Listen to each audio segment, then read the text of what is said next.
It's honestly worse than if I never got into it at all, because now I have to tell people I got close, and that sucks.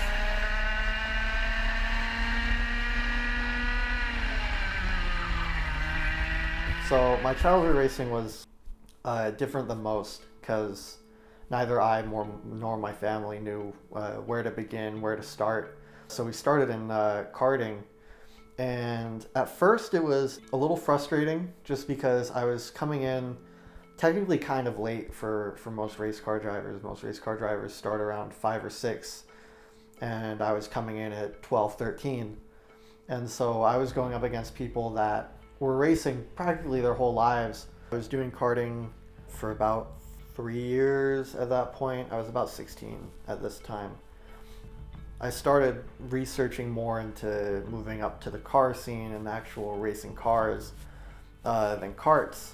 And I was talking to one of my racing friends, and I pretty much told him, I said, I'm a free agent for the year. I'm looking around.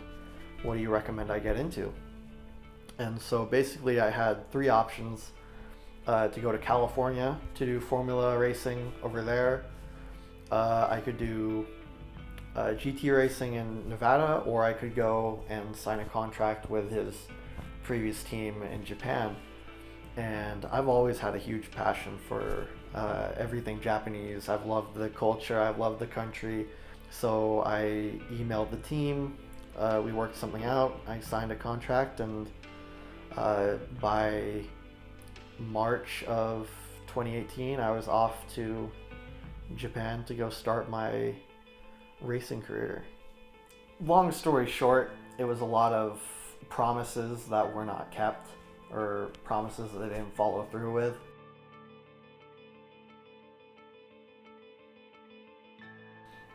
You need that trust when you're in a racing team. It's almost like a relationship where it goes both ways. The driver has to be respectful of the team, and the team has to be respectful of the driver. And it did not feel mutual in respect or in trust. And so I decided to call it, and I remember the exact day, everything that happened, the day that I cut things off with the team was I didn't speak Japanese very well, and so I had to call my headmaster of the high school I was going to call the head of the racing team to the high school, and we all sat down on a table and pretty much debated for about an hour as to whether I'm going to leave or stay. And by the end of it, we shook hands and we went our different directions. Did you think that you were going to make it in racing? I did. I was on a good route. I was doing everything right.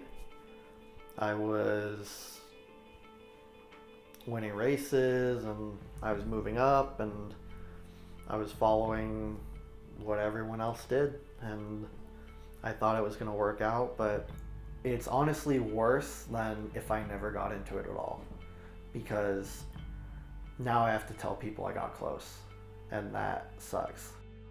I mean, I'm still 20. I've still got how many years left? I know it's hard for me to remember that sometimes, but I have to kind of tell myself that I'm still young. I'm not 40. I'm not going through my midlife crisis right now. I don't have to worry about anything too much. Failure is only failure if you let it be failure. That's a lot of failures in that sentence, but I don't know. If you think about it, it kind of makes sense. Failure is not failure if you learn from it and you move on. That's what I'm trying to do.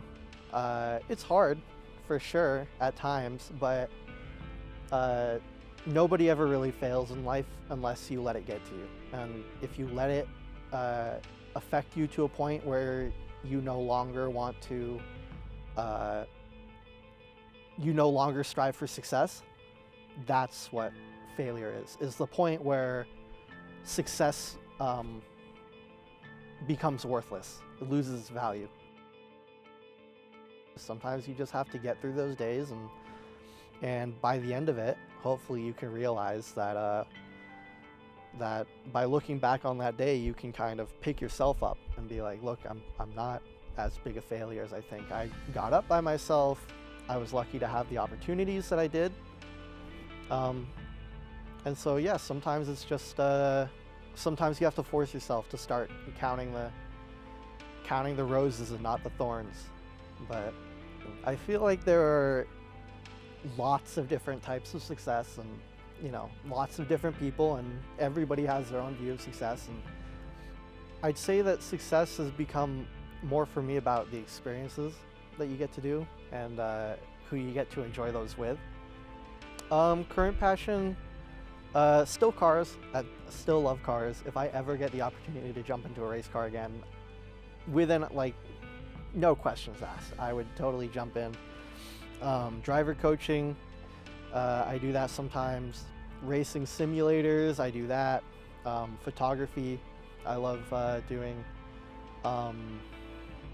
Pretty much anything to do with friends. It might not even be my cup of tea, but if a friend asks me to do it, I'm always down. Traveling.